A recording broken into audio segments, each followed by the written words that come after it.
feeling's great, but then you get an erection and you're like, you date the big dicks, then you marry the average dick. I'll leave the dummy, I'm the guy. Hey everyone, welcome back to Melinda in Miami. Today we are talking about falling in and out of love. So I have many clients that call me and they're saying, oh my gosh, I'm falling out of love with my partner. Now this is something really common that we experience in relationships. I want you to ask yourself, where are you right now in your relationship? Today we're going to talk all about it and you're going to find a way how to get through it. So let's start off by talking about why we get into the relationships that we're in. One, could be we fell in love with the person by getting to know them. Two, it could be that we feel we're very much of a team with them. They could be our best friend. Many people get into relationships for financial reasons. And there is not one way that a person can make a relationship work successfully and in a healthy fashion. But every relationship does go through what we call ruts, and you do fall in and out of love. Each relationship has multiple relationships in it. With life throwing different events and stress at us, we have to be fluid with life. In a long-term relationship, there are many mini relationships. As life gives you challenges, we have to mold and stand up to them. So maybe if you're married or you've been in a long-term relationship, you can look back to the dynamic that went on between you and your partner day one versus where you are now. When life throws us a challenge, sometimes we don't know how to take the relationship through that challenge. Typically, when we get stuck here, this is where we see the gradual decline of people starting to fall out of love and emotionally drift out of the relationship. So here are some ways that you can find out if you are starting to fall out of love with your partner. When you start turning to your friends or your family for support. You start looking to your friends and family for direction. When maybe you have a challenge at work or a big decision to make, the first person you call is no longer your partner. Sometimes the way we feel about ourselves impacts who we are in the relationship. So if you feel yourself starting to have lower self-esteem or lower self-worth, this may cause you to actually withdraw from your partner. 3, maybe there's a loss of trust. Maybe you found them lying or cheating, or just you no longer have that confidence in trusting them like you once did. And lastly, number 4, maybe after you met their friends and family, you started to fall out of love with them. We really learn a lot about our partner once we learn their world. And this is a really important part. So I encourage you to always meet the friends and family. So what do we do when we find ourselves falling out of love with the person we actually want to be in a relationship with? Well, I'm going to give you a few tips on how to bring that love and excitement back into the relationship. Maybe it's not you in the relationship who's emotionally just drifting away. We can definitely feel our partner. So if you yourself feel that you are drifting away or that your partner is falling out of love, first we need to bring it up. Bring up this conversation. Say, hi, I'm really noticing that, we don't seem as close as we once did. I'm really feeling the distance between us. How are you feeling? Bring up this conversation and wait for their response. If you're feeling something has changed in the relationship, I'm sure they are too. Secondly, we have to bring back the intimacy and dating into the relationship. Just like I was saying earlier, how there's many mini relationships in one relationship, well, you're going into the next relationship now. So date your partner again. Whether you're already dating or you're married, date them. Plan time to have dinner together without your phones. Plan time to spend together. Do an activity. The best ones are when you really get your adrenaline up. Then you get the sexy turned back on. And lastly, let's go back to intimacy. We need to turn up this intimacy. And no, I am not talking only about sex, because intimacy is not just sex. There are 8 different types of intimacy. People connect through intimacy. How do you connect? Talking, communication, opinions, intelligence. All of these things reconnect us with our partner. Lastly, if you are falling out of love with your partner, look at all the other elements in your relationship that we have talked about today. Falling out of love with your partner may be a sign that you are no longer in love with who your partner has become. Life forces us to grow up, and through that, we can fall out of love with who our partner has become. Many of us stay in a relationship because we're afraid to be alone or for the convenience that it offers. If you do find yourself falling out of love with your partner, look at every piece of the relationship. This may be a sign that you are no longer in love with your partner. It is okay to fall out of love and realize that maybe this partner is not the best fit for me. Somebody once told me that the foundation of any relationship is being best friends with your partner. Love will not get you through in a marriage or dating your partner. There has to be other elements that bond the relationship together. As we do fall in and out of love with our partner, if we have that best friend foundation, you can get through any rut that life throws at you. So if you feel you are falling out of love with your partner, there are many different aspects to every relationship. Examine them all. Look where you are in love with them and maybe where you are falling out of love with them. Know that love is beautiful, but it is not the definition or the foundation of any relationship. Okay. Hi everyone, and welcome back to Melinda's Mailbag. Today we are talking about falling in and out of love. But before we get to that, we're jumping back to penis size. Always so important. Yes. So Sean, what are our listeners saying? All right, first question of the week. I'm obsessed with penis size. I think about it all the time. So does every 12-year-old boy. So is this coming from a man? That was my question. Okay, I'm not surprised because actually men think about penis size way more than women do. Oh, that's good to know. So what's important for women, right? The orgasm. The orgasm, the connection, the feeling in sex is important. So men, you can have a micro penis or you can have a 10-inch penis. But what it is really is how are you going to make the girl feel? Men have this pressure of feeling like they need to have this large penis, but if you listen to a lot of women, they actually don't want a big penis because it can hurt. You date the big dicks and you marry the average dick. Sean, what are you seeing in porn? Little dicks or big dicks? Massive. Massive. I think that's what guys are sizing themselves up with. Big dicks. They associate a bigger dick with girls orgasming. And you know what's shocking is now children, adolescents, are learning how to have sex through porn. So you can imagine somebody be like, oh my gosh, my dick has to look like that too. Porn is very centered around pleasuring the male, I feel like, than the female. So if that's where girls are learning how to have sex, I feel like it's definitely more beneficial for the males than the females. No, you do, huh? Yeah. Like, sex doesn't always have to start with getting head. But in porn, it definitely does. I gotta tell you that porn actually is not real. It's not real. It's not. Those moans aren't real, guys. I mean, maybe a little bit, but I think there's a bit of acting in there as well. It's all entertainment. So don't expect what you see on porn, if it's between a man and woman, for example, don't expect the woman to give you head. Maybe she doesn't want to. Maybe the man doesn't want to. Yeah. But yeah, you can be appreciative. A little random act of oral. That's great.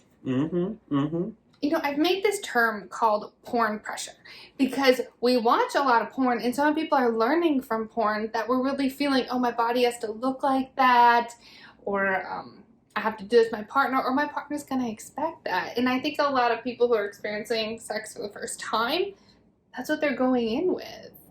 I've had a lot of clients come in saying, we want to do this that we saw in porn, or I want to look like this, or I want to have this penis. And I have to say, it's not real. And that may not actually be pleasurable if you try it. I will say men spend more time focused on their penis size. So really, it's not as common for women to be thinking about it. What's really important for women is, how the two are interacting. The pleasure, the orgasm that comes from it. Always about the pleasure pathway. Pleasure pathway. So here's a question. I think a lot of guys associate penetration with orgasm. As I've known you, I'm learning more about girls might not necessarily even orgasm from penetration. They need some more stimulation in other areas. Yes. Which I love how you bring that up, right? So women can have a clitoral orgasm or they can have a vaginal penetration orgasm. It really just depends on the woman. And maybe she wants both. All right, what else are our listeners asking? back to the dicks. Everybody loves dicks. Do guys with big dicks look more masculine and powerful to girls? So what do you think, like, among men? Is there, like, this societal pressure I mean, big to dick have, like, what goes on in the are the locker way to room? go, right? Like, your head's just hanging out at the bottom of your shorts. Like, yeah, definitely. I hope nobody's doing that. Just flopping around down there, just massive elephant trunk. Yeah, I mean, every guy. I mean, in practice, like, running would probably be... So what is that message, what does that send to, like, a mating partner? Like, a man or woman mating partner? Like, you know, do you think that sends a message? I'd imagine if you have a larger penis than the average Joe, you're probably more confident going into the bedroom. I would think so. Really? That's interesting. So I wonder if guys compare their penis sizes to, like, breast size, like, you know, they might associate bigger breasts with being more attractive, and then kind of put that on themselves and assume that a bigger penis will make them more attractive to the opposite sex. You know, so we have, like, right, the societal norm of, oh, I can have this breast enlargement or, like, a lift, and that'll make me feel better. You know, and I'm all about that. If you feel, okay, I really want to alter my body because I will feel more confident, okay, that's one way to do it, right? But we can't make that our core self. Because then we're always making, oh, my appearance is what's giving me the validation to feel good. You know, I'm all about, okay, if you want to switch something because you'll feel better, fine. But it can't be that foundational piece.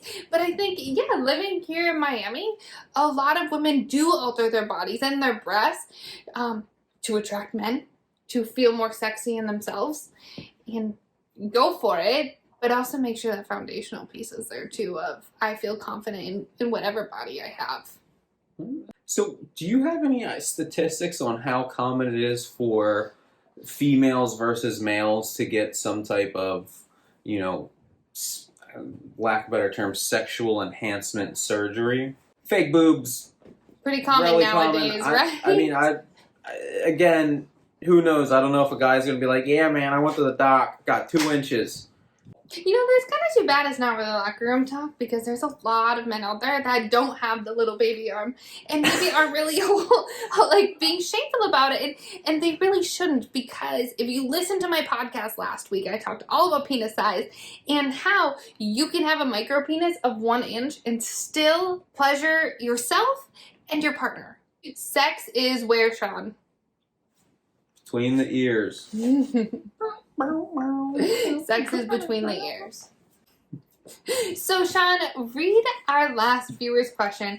Now, this question is from my TikTok, and if you want to follow me on TikTok, it is @sexwithmelinda. If you can't tell from the wording of this, my boyfriend only wants to nut. He never worries about me, and if I get off, why do I feel that I can't be first? So, this was coming from a female, and she's saying, my boyfriend only wants a nut. He's not having me come first. Well, if you looked on my podcast where I talked about orgasms, what I said was typically a male orgasms before a female. So, if sex is between a male and female, well, if you kind of just let nature and biology do its thing, the man is going to come before. But sex is to satisfy both people. Sex is not a solo experience unless you're masturbating, but they're not. So sex is a communal and enjoyable pleasure pathway. All right, so let's do the play game. We're having sex. I'll be the dummy. I'm the guy. We're having sex. I come. You haven't come. You're still, invigorated. Mm-hmm. My penis is no longer erect. Mm-hmm. What are some things you can suggest the couple does? So many things. Toys. So many things. If you want, you can totally bring in a toy. You can go to oral. You know, sex doesn't have to come from penetration. Maybe this girl's actually looking for a clitoral orgasm or an anal orgasm. There you go, guys. It's not fucking nap time yet. It's not, because remember, this is between two people. It happens. Men do come before women. Sometimes nature and biology take it away. But it doesn't have to be over. It doesn't have to satisfy only one person. Hey, and you know what? If the male is really, really tired, maybe he can just find it super sexy while she uses a toy on herself or her own hands. All right, thank you so much, TikToker. Yeah, we appreciate your honesty on that one. No editing in that. That was straight out of the... I love it. Thank you, listeners, for writing into me. You can write or DM me on my Instagram at @therapywithmelinda, or you can go on my website, insight-miami.com. I have a form there, and you can fill it out, send your questions in, and we will be so happy to answer them on Melinda's mailbag. So now on Melinda's mailbag, I want to get back to our topic with today's episode of falling in and out of love. Sean, we kind of talked about some of the warning signs when we're falling out of love. What do you think men do when they are starting to fall out of love? But what do you think sometimes men's behaviors are when they're falling out? Less time together. I mean, you probably start prioritizing hanging out with your buddies a little more, you know, nights out with the guys. I feel like girls have more of like a, you know, they hit a point where they're like, all right, I'm done, I'm good. Guys, maybe it's because they're enjoying the sex still or whatever it may be, will kind of drag a relationship on. Maybe they'll kind of keep one leg in while they're exploring the world. Oh, it's so interesting. You know what I picked up on was that, are you feeling like men still have the same amount of sex even when they're falling out of love? I would imagine if a guy was having zero sex in a relationship, that would probably lead them to think about ending it faster than if there was still, you know, regular sex involved in it. Interesting. Okay, so one of the pieces of intimacy for men, and we talked about in the show, that there's 8 different types of intimacy. And intimacy is not always sex, but it sounds like when men think about intimacy, their first piece is sex, and that's something that keeps the relationship. There. You know, cuddling's great, but then you get an erection and you're like, what? But that can be a sign right there where men and women, if it's a heterosexual couple, like bump into, I don't know, a challenge right there. If one person is only wanting to cuddle and the other person is kind of expecting or wants to take that relationship next place. Certainly. And that can be in a long-term relationship too. So I think for women, when we're looking also at the sex piece and falling out of love, I think women typically, one of the first signs for them that they're trying to fall out of love is actually not wanting to have sex. Certainly. I could see that 100%. Yeah. So Sean, we talked in the podcast that it is so normal for us in a dating relationship, in a committed relationship, in a marriage, to wax in and out of love, to fall in and out of love frequently. That's very normal, and that's why love isn't what gets you through, and that's why love, it can't be the only piece in your foundation. I feel that people believe that their first sign that they're falling in and out of love is sex. Sex is oftentimes the first flag that we really see that something in the relationship is off. So if you're noticing a difference in your sex life, well, it probably isn't anything to do with the sex or the orgasm or the penis size, but something with the intimacy, something in the relationship is causing the sex piece to go out of whack. The lack of intimacy, the change in sexual desire isn't necessarily the point of contention. It's kind of the end result of, you know, different issues in the relationship. So maybe you're spending less time together, maybe you're arguing more, the lack of respect has gone down, or you're really busy with work and you're not giving your partner the attention that they'd like or that they want. You know, you're looking outside of the relationship for validation. So if the ebb and flow of love is common, what would you suggest people do when they find themselves kind of in that ruddier area where they look at their partner, they appreciate them, they want to be with them, but that emotional, that inner desire, that not thinking up here piece, but more that like primal instinct is saying, man, I don't know. And I love how you bring this up again, and I'm going to say it again, that yes, you probably are going to find yourself in this place, so think about it. What do I need to get me back into feeling connected with my partner? Once I feel that trust, intimacy, connection with my partner, the sex will then start to fall back into place. But how do we get there? Well, you have to reestablish the relationship. Like I said before, we have many little mini relationships within a large relationship. So I'm in this rut. How do I get out of it? How do I reconnect, put the vibrance back into my relationship? Well, you have to relearn where each person is at that time. I'm feeling really distant from you. I'm feeling really emotionally distant from you. We haven't been spending as much time together. Life really comes at us, and we really sometimes take our relationships for granted, and we push them to the side, and we put a lot of other things before it, and your relationship will feel that after time. Would you recommend maybe them seeking some type of counseling, such as yourself, to where there's kind of an intermediary in the room? It's not necessarily a one-on-one conversation with your partner, but I've worked with a lot of individuals in a marriage or a relationship, and they're like, hey, I'm starting to feel this. So we kind of talk about, their experience in the relationship and things that they can bring home and communicate with their partner. That's what I say, like a therapy session with Melinda is 50 minutes. That's your time to really dive into the problem. Once you spend 50 minutes, you're emotionally and mentally tired. So after you leave my office, after you cross out my door, that's a time, okay, now we put it into action. We've thought and talked enough. Let's go out and enjoy each other from a physical standpoint as well. Which she doesn't help with, guys. Not part of the job. I'm so excited for next week's show. It is all about anal. So tune in. It'll air next Monday, 3 p.m. And don't forget to write in all your sexy little questions to Melinda's mailbag. And until then, go out and have great sex.